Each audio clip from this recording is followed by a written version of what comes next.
പെട്ടെന്ന് ഇങ്ങനെ ഒരു മനം മാറ്റം ഉണ്ടാകാനുള്ള കാരണം എന്താണെന്നാ ഞാൻ ചോദിച്ചത്. അവര് വാടക തരാറില്ലെന്ന് നീ നുണ പറഞ്ഞതല്ലേ? എന്നാര് പറഞ്ഞു?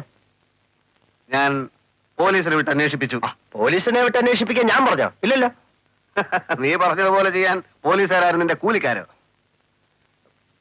പോലീസുകാരെ അവരെ അധിക്ഷേപിച്ചോ? ഞാൻ വിശ്വസിക്കുന്നില്ല. ആഹാ, ആ നിനക്ക് അവര് കൈക്കൂലി തന്നു അല്ലേ? ഗോപാലകൃഷ്ണ, കൈക്കൂലി എന്ന വാക്ക് തന്നെ എനിക്ക് അലർജിയാണ്. എന്തിനാ നിർത്തിയത്? തല്ലടാ, തല്ലടാ, ഒരു പ്രാണ സുഹൃത്തിന്റെ മോന്തികൾ തല്ലടാ. സ്നേഹത്തെക്കാൾ വലുതാടാ എനിക്ക് സത്യവും നീതിയും. ഒന്നോ കേട്ടോ ഗോപാലകൃഷ്ണ,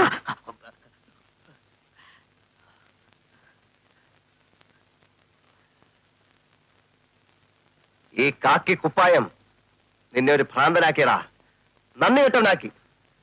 രാജേന്ദ്ര, സ്കൂളിൽ പഠിച്ചുകൊണ്ടിരുന്ന കാലത്ത് നിനക്ക് എത്ര പ്രാവശ്യം ഞാൻ ചോറ് വാങ്ങിച്ചു തന്നിട്ടുണ്ടടാ. വെട്ടി ഉരുട്ടി ഉരുട്ടി വിഴുങ്ങിയതൊക്കെ നീ മറന്നു വേണോടാ. നീ അല്പനാണ്. നീ ശപ്പനാണ്. പോടാ. നീ വലിയ എസ് ഐ ആണെന്ന് ഞാൻ നോക്കൂല. അടിച്ച് നിന്റെ മോന്തയുടെ ഷേപ്പ് ഞാൻ മാറ്റും. നിന്റെ സഹായം എനിക്ക് വേണ്ടടാ. നീ കോട്ടപ്പള്ളി സുരേന്ദ്രനെ വേണ്ട പാക്കിയാണല്ലോ. നീ ധൈര്യം കൊണ്ട് എന്നോട് കളിച്ചു നോക്ക്. ഉണ്ട ചോറിന് നന്ദി കാണിക്കാത്ത കൊണാപ്പൻ.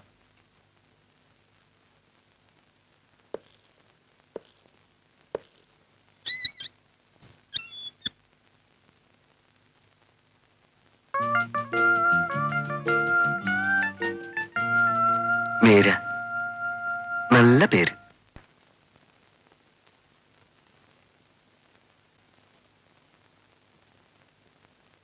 വാടകക്കാർ അവിടെ താമസിക്കാൻ തുടങ്ങിയിട്ട് ഇപ്പൊ എത്ര വർഷമായി? അതൊന്നും ഒരു പ്രശ്നമല്ല സാർ. ഒരു സൂട്ട് ഫയൽ ചെയ്ത് കേസ് നടത്തി വാടകക്കാരെ ഒഴിപ്പിക്കാൻ എനിക്ക് ഉദ്ദേശമില്ല. കേസില്ലെങ്കിൽ പിന്നെ വക്കീലിന്റെ ആവശ്യം എന്താ? ഞാൻ മുഴുവൻ പറയട്ടെ സാറേ. ആ പറയൂ. ഈ പറയുന്ന 9 കൊല്ലം വേണ്ട, ഈ കാലം അത്രയും ഹൗസ് ഓണർ, അതായത് ഞാൻ തന്നെയാണ് മേപ്പടി വീട്ടിൽ താമസിച്ചു വരുന്നത്. ഈയിടെയായി വീട്ടുടമസ്ഥനെ ശല്യപ്പെടുത്തിയും ഭീഷണിപ്പെടുത്തിയും ചില കക്ഷികൾ വീട് കയ്യേറാൻ ശ്രമിച്ചുകൊണ്ടിരിക്കുന്നതിനാൽ അടിയന്തരമായി ഒരു ഉത്തരവ് മുഖേന ഈ കക്ഷികളിൽ നിന്നും വീട്ടുടമസ്ഥനായ ഗോപാലകൃഷ്ണ പണിക്കരെ സംരക്ഷിച്ചുകൊള്ളാൻ താഴ്മയായി അപേക്ഷിച്ചു കൊള്ളുന്നു. ഇങ്ങനെ ഒരു അപേക്ഷ, അതായത് ടെമ്പററി ഇഞ്ചക്ഷൻ നമ്മൾ കൊടുക്കുന്നു. അതുകൊണ്ട് എന്താ കാര്യം? ഹൗസ് ഓണർ താമസിക്കുന്നത് ഇപ്പൊ അവിടെ അല്ലല്ലോ. ഹൗസ് ഓണർ അവിടേക്ക് താമസം മാറ്റാൻ പോവുകയാണല്ലോ. അത് വാടകക്കാര് സമ്മതിക്കണ്ടേ? അത് ഞാൻ നോക്കിക്കോളാം. ഇത്രയൊക്കെ അറിയാവുന്നത് എനിക്ക് പിന്നെ ഒരു വക്കീലിന്റെ ആവശ്യമൊന്നുമില്ല. അതല്ലെന്നേ, ഇഞ്ചക്ഷൻ അപേക്ഷയ്ക്ക് മുമ്പ് വാടകക്കാരെ ശല്യപ്പെടുത്തി വീട്ടിൽ നിന്ന് പുറത്താക്കാൻ ഞാൻ ശ്രമിക്കും. അത് വിജയിച്ചാൽ പിന്നെ കേസും കോടതിയൊന്നും വേണ്ടി വരില്ലല്ലോ. എന്നാ പിന്നെ അതിനുശേഷം നമുക്ക് കണ്ടാൽ മതിയല്ലോ. അല്ല വക്കീലേ, അതിലൊരു പ്രശ്നമുണ്ട്. അതിക്രമിച്ചു കിടന്നവൻ ഞാനാണെന്നും പറഞ്ഞ് അവർ പോലീസിൽ കംപ്ലൈന്റ് ചെയ്താൽ പോലീസിന് വേണമെങ്കിൽ എന്നെ ലോക്കപ്പിലാക്കാം. ആ സമയം വക്കീൽ വന്ന് ജാമ്യത്തിൽ ഒന്ന് ഇറക്കി തന്നാ മതി. മിടുക്ക, തന്നെ പോലുള്ള ഒരാളെ തൊടാൻ പോലീസിനും ധൈര്യം ഉണ്ടായിന്ന് വരില്ല. 9 കൊല്ലമായിട്ട് അവിടെ താമസിക്കുകയാണെന്നുള്ളതിന് അവരുടെ തെളിവില്ലേ? എന്ത് തെളിവ്? വാടക മണി ഓർഡറായി അയച്ചതിന്റെ രസീത് കാണുമല്ലോ.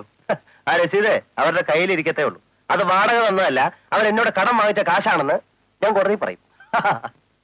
എണീക്കടോ, എണീക്കടോ, എണീക്കാൻ. തന്നെ പോലുള്ളവരെ പ്രോത്സാഹിപ്പിച്ചാലേ വക്കീലന്മാരുടെ കഞ്ഞൂടി മുട്ടും. അല്ല വക്കീലെ, എനിക്ക് വക്കീലിന്റെ സഹായം ആവശ്യമായി വരും. ചേംബറിൽ മൂവ് ചെയ്ത് കമ്മീഷൻ എടുപ്പിക്കേണ്ടി വന്നാൽ എനിക്ക് വക്കീലിന്റെ സഹായം വേണം. വയലേഷൻ ഓഫ് ഇഞ്ചക്ഷൻ പ്രൂവ് ചെയ്താൽ ടെനൻസിനെ പോലീസുകാരെ കൊണ്ട് അറസ്റ്റ് ചെയ്യിക്കണം. ഇതിനൊക്കെ വക്കീലിന്റെ BA-BL ഡിഗ്രി എനിക്ക് വേണ്ടി വരും. ഓഹോ, അത് ശരി. ഡിഗ്രി മാത്രം, എന്നെ വേണ്ട. എല്ലാം കോടതി വരാന്തേന്ന് പഠിച്ചാണ് സാർ. വേണ്ട വേണ്ട വേണ്ട, എന്റെ നിയമോപദേശം എനിക്ക് വേണ്ടി വന്നില്ലല്ലോ. അയ്യോ, അത് പറ്റില്ല. ഒരു വക്കീലിനെ കണ്ടാൽ ഫീസ് കൊടുത്തിരിക്കണം, ഇല്ല എനിക്ക് ഉറക്കം വരില്ല. അത്ര നിർബന്ധമാണെങ്കിൽ അതിന്റെ അടിയിലേക്ക് വെച്ചേക്കാം. എന്നാ പിന്നെ ഞാൻ ആ വീട്ടില് ഇടിച്ചു കയറി അങ്ങ് താമസിക്കാൻ പോവാ. ശ്രമിച്ചു നോക്കൂ. All the best.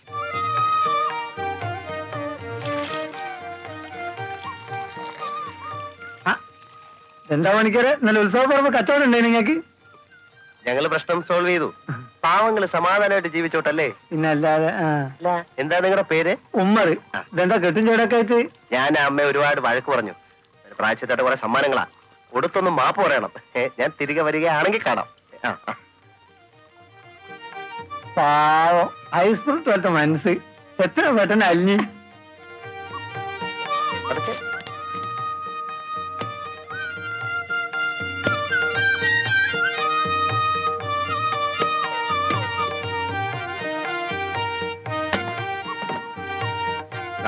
എല്ലാരും കൂടെ എടുത്തോ. 2 അത് രൂപ. മതി പോ.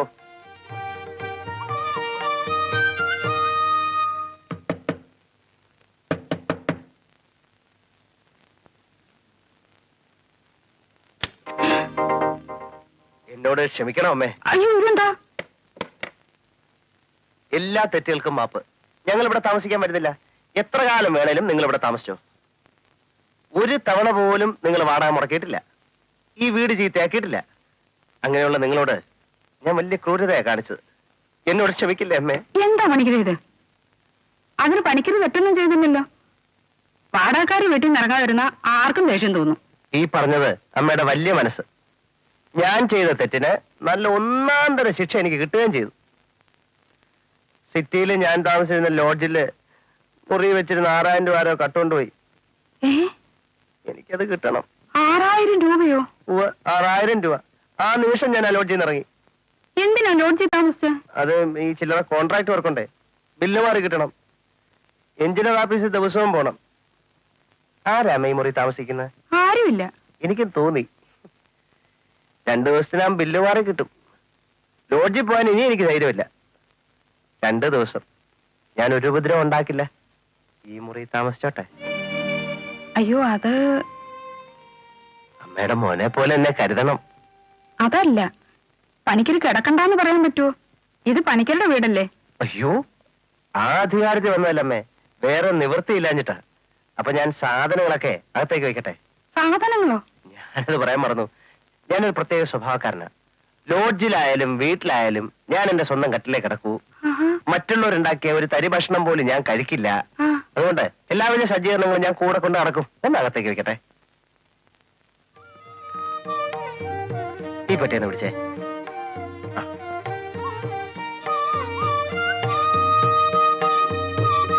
ഇത് മാറിക്കേ. ആ.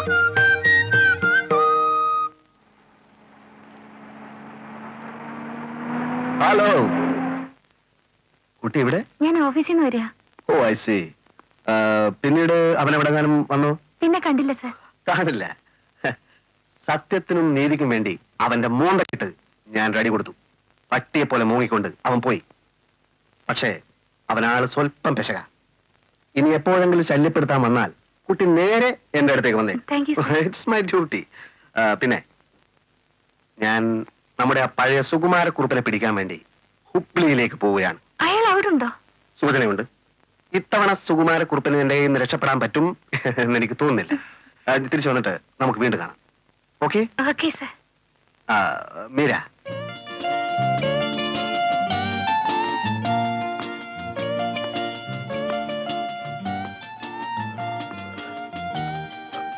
ഒന്നുമില്ല.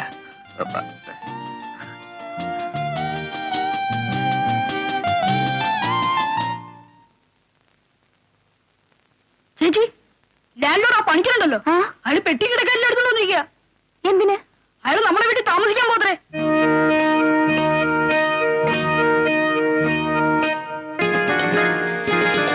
ആ മുറിയിലുണ്ട്.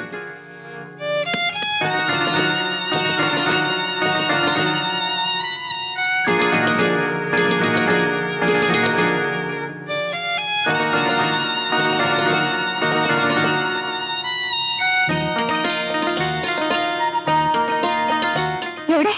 പുറത്തു പോയിട്ടില്ല. അമ്മേ, ദേശ അരി കഴുകാണ്. അരിക്കൊക്കെ ഇപ്പൊ എന്താ വില? മറക്കി.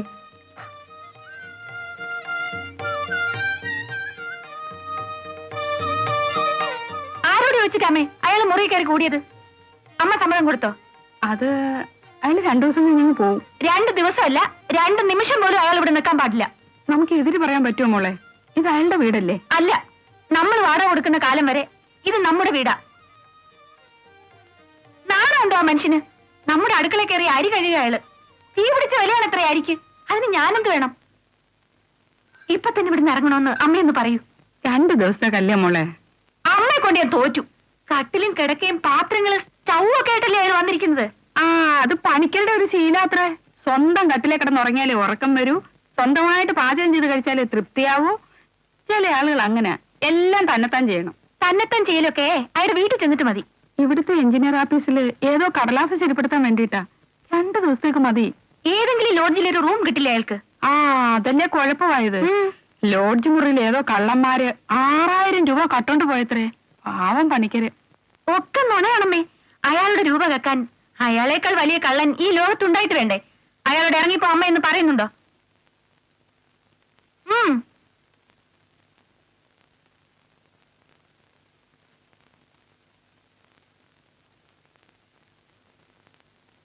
ഞാനിപ്പോ എങ്ങനെയാ പറയുന്നേ? വിളക്ക് കത്തിച്ചിട്ട് പറയാം.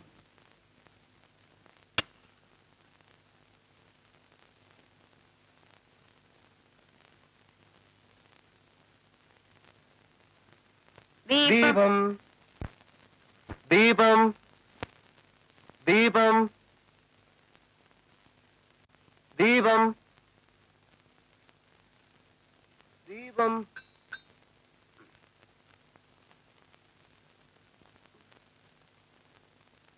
നരനായിങ്ങനെ ജനിച്ചു ഭൂമിയിൽ, നരകവാരിധി നടുവിൽ ഞാൻ.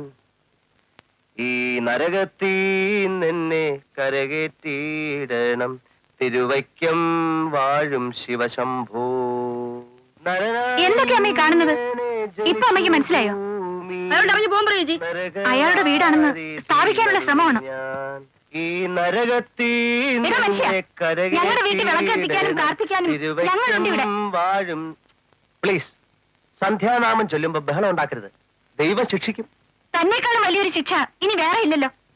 നരനായിങ്ങനെ ജനിച്ചു ഭൂമിയിൽ, നരകവാരിധി നടുവിൽ ഞാൻ. നിർത്തിട്ട് എന്നിട്ട് ഈ നരകത്തിൽ നിന്നെ നാമം ചെല്ലുമ്പോ ശല്യം ചെയ്താ ദൈവം കോപിക്കും. അമ്മയൊന്നും ഉണ്ടായിരിക്കും. നീ ഞാൻ പറയുന്നൊന്ന് കേൾക്കുമോളെ. അതിന് നാമം ചൊല്ലിക്കഴിഞ്ഞ് നമുക്ക് സ്വൈര്യമായിട്ട് സംസാരിക്കാമല്ലോ. ഇങ്ങോട്ട് വന്നേ. ശംഭോ മഹാദേവ. ശിവശംഭോ ശംഭോ ശിവശംഭോ. നരനായിങ്ങനെ ജനിച്ചു ഭൂമിയിൽ, നരകവാരിധി നടുവിൽ ഞാൻ.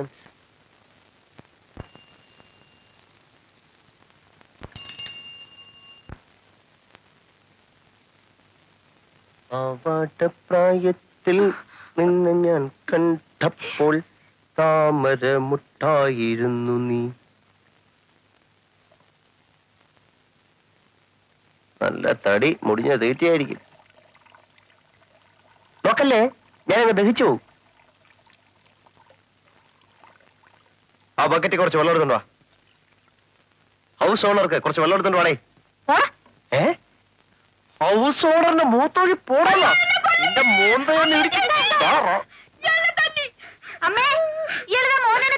കള്ളച്ചോക്ക, ഞാൻ ഈ പിശാചിനെ തല്ലിയൊന്നുമില്ല. അപ്പുറത്തായി കാണിച്ചു തരാൻ തനിക്ക്. മോർണിംഗ് വാ.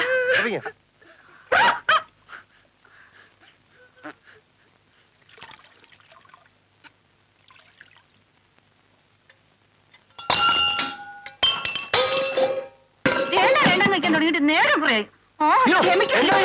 എന്റെ ബാഗ് എന്താ?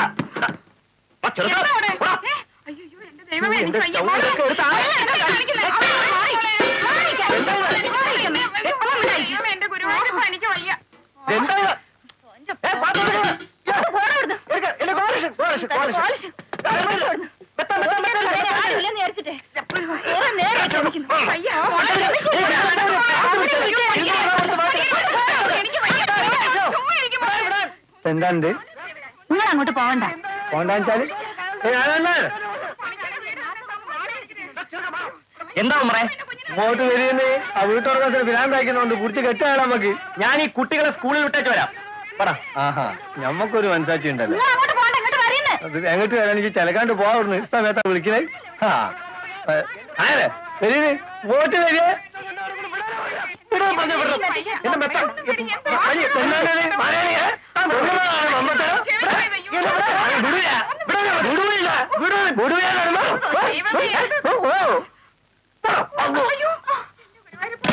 അല്ല, നമ്മൾ അയലക്കാരും മഹാചെത്തകളാണ്. ഒരു തെണ്ടി കെട്ടി തിരിഞ്ഞൊക്കെ കുതുകലൊക്കെ ഉണ്ടായിട്ട് ഈ ചെത്ത പണിക്ക് അർത്ഥത്തെ ബാക്കി കാര്യം. ഇറച്ചിയോട്ട് എനിക്ക് പുത്തരി നിലങ്ങളെ എടാ പണിക്കണേ. എടാ നാറി പണിക്കണേ. ഡൈനന്റെ വാതിൽ ഓർക്കണ കുത്തി കൊല്ലയാ മാലാക്കി കൗത്തിലിടും. അയ്യോ എന്റെ ഉമ്മറെ കൊല്ലല്ലേ ആ, പോയി. അയ്യോ, എനിക്ക് നിങ്ങൾ അങ്ങോട്ട് പോയിന് ഇവനെ ഞാൻ കൊല്ലും. ഇവനെ കൊല്ലാതെ ഞാൻ പോവൂല. എനിക്ക് ചോര വേണം, പണിക്ക ചോര വേണം. വാടാ ഉനക്ക് ചോരാടാ ഉനക്ക് പഠിക്ക ചോരാടാ വാടാ ഒക്കെ. നിങ്ങൾ കുടുംബമായിട്ട് കഴിഞ്ഞോട്ട് ഞാൻ വന്നു വല്ല അതിക്രമം കാണിച്ചാൽ അതിന്റെ മോശം നിങ്ങൾക്ക് തന്നെയല്ലേ. ഞാനൊരു എന്താ ഒന്നുമില്ല. എടുക്കാം ഒന്നോളെ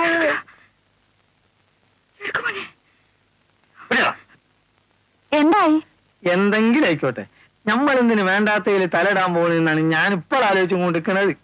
എന്താണോ അവിടെ ഒരു ബഹളം? ആഹാ, ഒളിച്ചിക്കണില്ലേ? അയാൾ നമ്മൾ വിചാരിച്ച ഒരു കച്ചവടക്കാരനല്ല.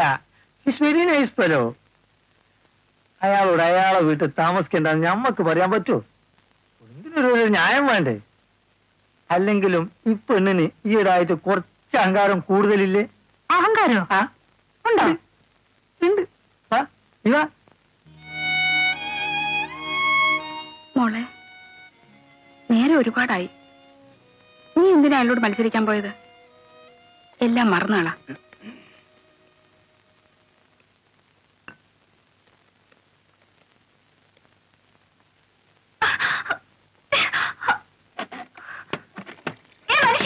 എന്തോ ഞാൻ കുളിച്ചിട്ട് തനിക്ക് കെട്ടിയെടുത്ത പോരെ? പോരെ മനുഷ്യ സ്ത്രീ, വെയിറ്റ് ചെയ്യണ്ട. ഒരു 3 മണിക്കൂറെങ്കിലും ആകും എന്നെ ഇവിടുന്ന് പുറത്ത് കെട്ടിയെടുക്കാൻ. എന്റെ കുളിമുറിയില് എനിക്ക് ഇഷ്ടം പോലെ മനസ്സ് തുറന്നൊന്ന് കുളിക്കണം. കുളിക്കുമ്പോൾ ഒളിച്ചു ഞാൻ കണ്ടു. എന്താ ചേച്ചി, എന്തൊരു കഷ്ടമാണെന്ന് നോക്കിയേ. ഈയിടെ 16 അടിയന്തരം കഴിഞ്ഞ് പുറത്തിറങ്ങുന്നു. എനിക്ക് ഓഫീസിൽ പോകാൻ സമയമായി. നിന്റെ ചേച്ചിക്ക് കുറച്ച് മര്യാദ പറഞ്ഞോട്. അത്ര അസൗകര്യാണ് ഈ വീട്ടിൽ നിന്ന് ഒഴിഞ്ഞു പോകാൻ പറ. ആ പുള്ളി തന്നെ മനസ്സിലാ മതി. പോടാ. പല്ലാഴിക്കടവിൽ നീന്താടാനിറങ്ങിയ പലപ്പുങ്കാവിലെ പൊന്നിലാവേ.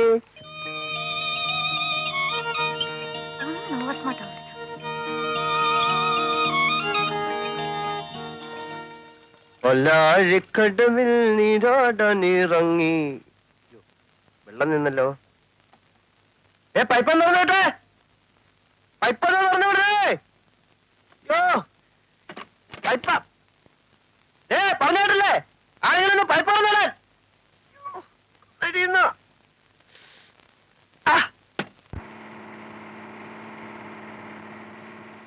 നിയമപരമായി നോക്കിയാ അവിടെ അതിക്രമിച്ച് കയറാൻ അയാൾക്ക് യാതൊരു അവകാശവുമില്ല. നിയമത്തിന്റെ പുറകെ പോകാൻ എനിക്ക് എവിടാ ചേച്ചി നേരം? പിന്നെ കാശ് ചെലവ്, എന്റെ വരവ് ചെലവ് കണക്കൊക്കെ ചേച്ചിക്ക് അറിയില്ലേ? പെട്ടെന്ന് ആർക്കെങ്കിലും ഒരു അസുഖം വന്നാ മതി, എല്ലാ കണക്കും തെറ്റും. പിന്നെ പട്ടിണി. കുറച്ച് എലിവിഷം വാങ്ങി ആ പെരിച്ചാഴിയുടെ ഭക്ഷണത്തിൽ ഇട്ടു കൊടുക്ക്. ഒരു മനുഷ്യനിൽ നിന്നും നമ്മൾ പ്രതീക്ഷിക്കുന്ന ഒരു മിനിമം സംസ്കാരം ഇല്ലേ ചേച്ചി? അയാൾക്കതില്ല, ഒരു കണിക പോലും ഇല്ല. കാലത്തെ നോക്കുമ്പോ മോനെ ചെവി പിടിച്ച് തിരുമോ അയാള്. ഞാൻ കഷ്ടപ്പെട്ട് അധ്വാനിച്ചിട്ടാ ചേച്ചി കുട്ടികൾക്ക് ഭക്ഷണം കൊടുക്കുന്നത്. മോനെ തൊടാൻ അയാൾക്കെന്ത് അവകാശമുള്ളത്? അയാളുടെ കുളിമുറിയാണത്രേ. എനിക്കങ്ങ് ദേഷ്യം വന്നു. സോപ്പ് വെച്ചുകൊണ്ടിരുന്നപ്പോ പുറത്തു നിന്ന് ഞാൻ പൈപ്പടച്ചു. അങ്ങനെ അങ്ങ് തോറ്റു കൊടുക്കുന്നത് ശരിയല്ലല്ലോ. കൈയെടുക്കൂലേപ്പാ.